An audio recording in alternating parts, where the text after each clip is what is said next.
Fala pessoal, sejam bem-vindos a mais um vídeo do canal Perrella Perfume. Eu sou Henrique Perrella e hoje eu vou falar para vocês do Christian Dior Fahrenheit, um grande clássico da perfumaria masculina e um perfume moderno até os dias de hoje. Mas antes, eu gostaria de pedir que quem ainda não se inscreveu nesse canal, se inscreva, compartilhe, curte, deixa o seu comentário. Se você conhece esse perfume, fala sobre ele, fala como eu uso na sua cidade, as experiências que você já teve. O engajamento e a interação são muito bem-vindas e ajudam o canal a continuar crescendo e eu a continuar trazendo esses conteúdos para vocês. O Fahrenheit é um perfume que eu resolvi avaliar porque o vídeo seguinte que eu vou trazer para vocês é a avaliação de um contratipo dele, criado pela Pocket. Mas esse é um perfume que eu resolvi trazer em separado porque ele é um grande ícone da perfumaria masculina e quase foi um dos meus primeiros importados também, quando eu tinha os meus 15, 16 anos. Eu fiquei apaixonado por ele, só que Dior era muito caro na época para mim, até mesmo no Mercado Livre, e eu acabei optando por outro perfume. Mas assim que eu consegui, eu comprei um Fahrenheit e mantive comigo um frasco dele até hoje. O meu, inclusive, é mais antigo, é a terceira versão da fórmula dele. O Fahrenheit ele foi reformulado algumas vezes. Eu tenho uma miniatura do primeiro Fahrenheit que pela caixa dava para perceber que era diferente. Como eu joguei a caixa fora não dá mais, mas essa é a primeira versão. Aí eu tenho da terceira e recentemente eu peguei uma amostra na The King of the Cans não, na Perfume Shopping do mais recente, para eu ter uma ideia de como este perfume evoluiu ao longo dos anos. Com relação ao Fahrenheit em si, eu fiz um post recentemente sobre ele. Eu vou resumir rapidamente algumas coisas que eu sei sobre o perfume. Ele foi um perfume bem inovador para o final dos anos 80 e ele é um perfume que basicamente ele está mais conectado para mim com a década de 2000 mesmo do que até mesmo a década de 90, porque ele é um perfume bem experimental. A ideia dele foi justamente construir um perfume que fugisse do clichê dos perfumes fougères, dos perfumes típicos amadeirados da década masculina, dos perfumes com muitas notas aromáticas, muito cítricos. Ele foi construído para ser um perfume com um conceito floral, o que é raro de se ver na perfumaria masculina, mas ele não foi feito para ser um floral feminino. Por isso que ele é centrado ao redor da madressilva e da violeta. A madressilva é uma flor que ela tem coisas em comum com o jasmim, mas ela tem uma nuance mais verde e mais seca.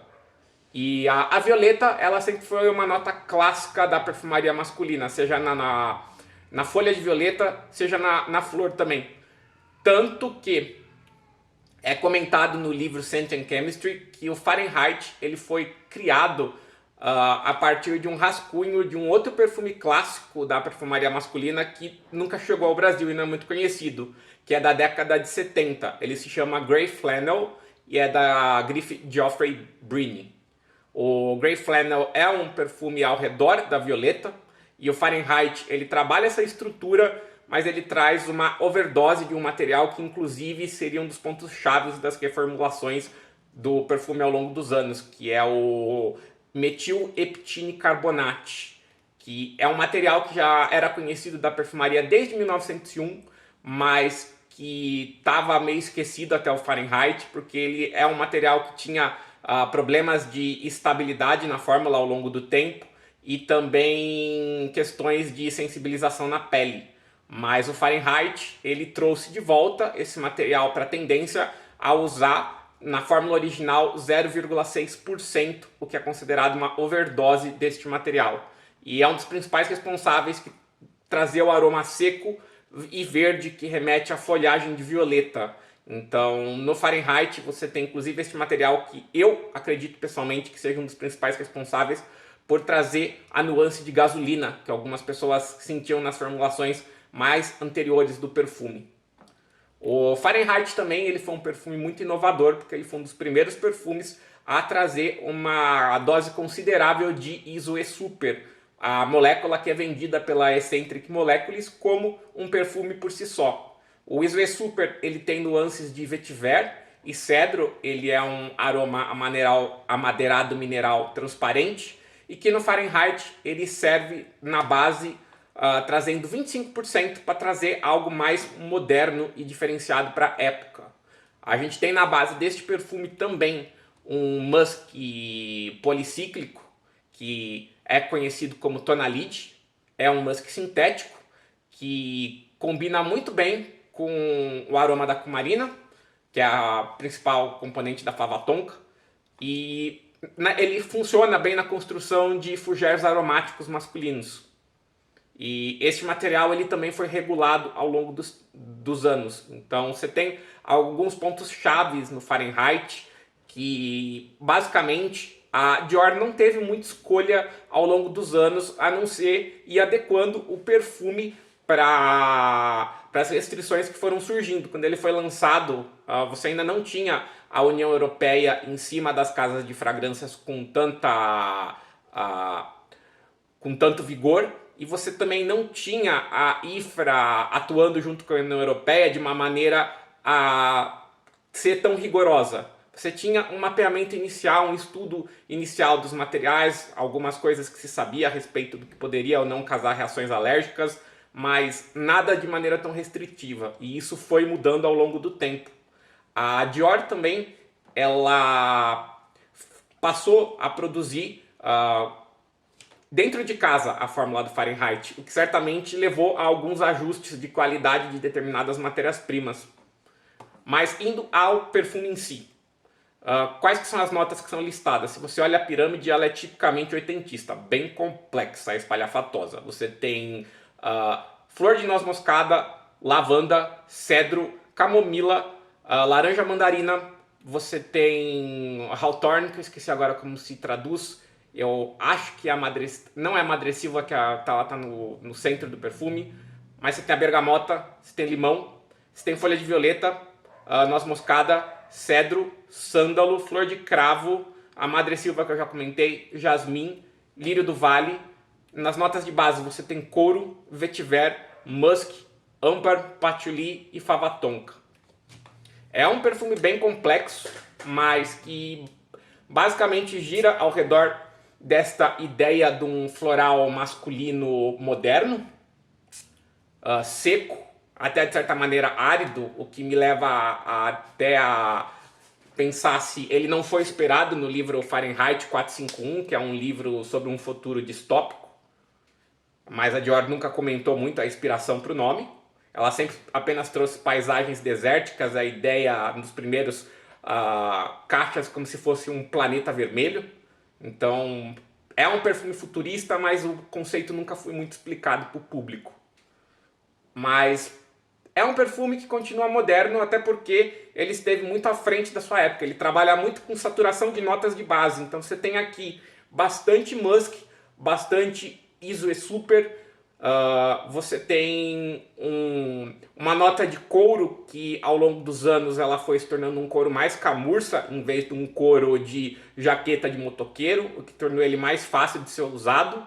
Você tem um corpo neste perfume que é um floral luminoso com nuances de jasmim, mas um jasmim desprovido de doçura. É um jasmim leve que complementa muito bem a ideia da madressilva, ressaltando o lado mais verde deste perfume, ao passo que você tem aqui o aroma da violeta, com ênfase na folha de violeta e um leve toque de violeta do floral mesmo, para trazer o conceito floral deste perfume. A flor de cravo aqui para mim ela tá mais para acrescentar um leve toque spice na fragrância e torná-la mais complexa, da mesma maneira que a noz moscada.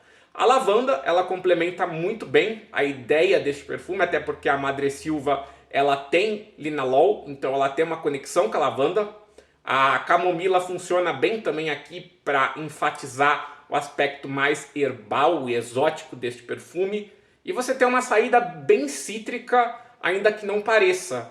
Você tem a mandarina, a bergamota e o limão, só que elas são trabalhadas por essa perspectiva do floral verde e do aroma meio acorado desse perfume, de maneira que você... é como se você sentisse os cítricos numa tonalidade de um pôr do sol avermelhado, sabe? Toda a estética da fragrância do Fahrenheit, ela combina muito bem com essa ideia de algo meio árido, pôr do sol, uma transição entre calor e frio. É o que eu percebo muito neste perfume. A versão original do Fahrenheit, ela basicamente ela põe mais ênfase neste lado mais seco do perfume, ainda mais pela presença do metilheptine-carbonate. E você tem também provavelmente mais eugenol aqui, por conta da flor de cravo. O eugenol também ele foi diminuído ao longo dos anos. E você tem esse musk que combina muito bem com a cor de fougère e que certamente influencia na percepção do perfume.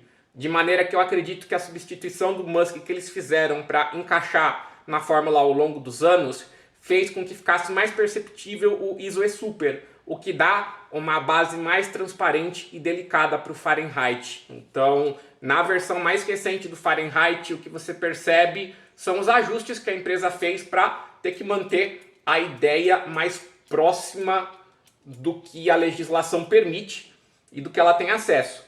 Então, eu até percebo que o couro está um pouco mais seco, ainda que não esteja muito intenso. A saída acaba tendo uma nuance mais cítrica e eu percebo um cítrico seco nesse perfume. O aspecto herbal ele foi suavizado ao longo dos anos. A violeta ela teve que ser adaptada, então parte daquela violeta bem seca de folha e com aspecto de gasolina sumiu mesmo ao longo dos anos. Mas algumas pessoas ainda sentem nuances disso, mas é algo muito mais discreto. E com o tempo isso também fez com que o lado fougère do Fahrenheit viesse à tona.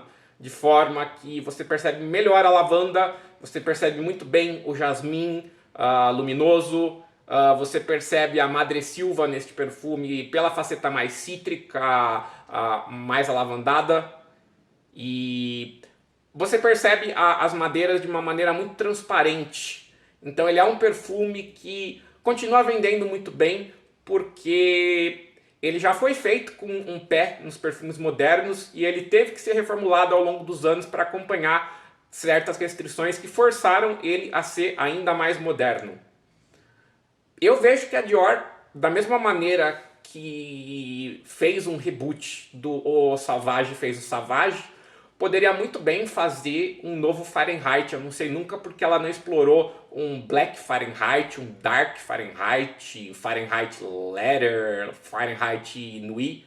Porque esse é um perfume que funcionaria tranquilamente bem nisso. Dá para você adaptar e trazer uma base amadeirada mais seca, um couro mais defumado, até mesmo um toque mais especiado para a saída, trazer uma extravagância para o floral, enfatizar a violeta, trazer uma lavanda mais adocicada. As possibilidades para o Fahrenheit são inúmeras e me surpreende que a Dior não continue o sucesso dele, porque é um dos perfumes que vende bem até hoje.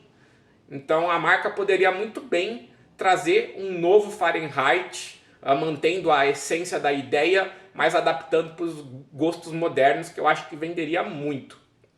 A marca fez várias versões de Flanker Summer desse perfume ao longo dos anos. Fez o Fahrenheit 32, o Absolute e o Parfum. Mas uma versão Dark mesmo não existe ainda e poderia existir. Seria bem interessante se a marca fizesse. Espero que vocês tenham gostado desse vídeo, pessoal. Desejo a todos vocês um ótimo dia e um grande abraço. Se cuidem.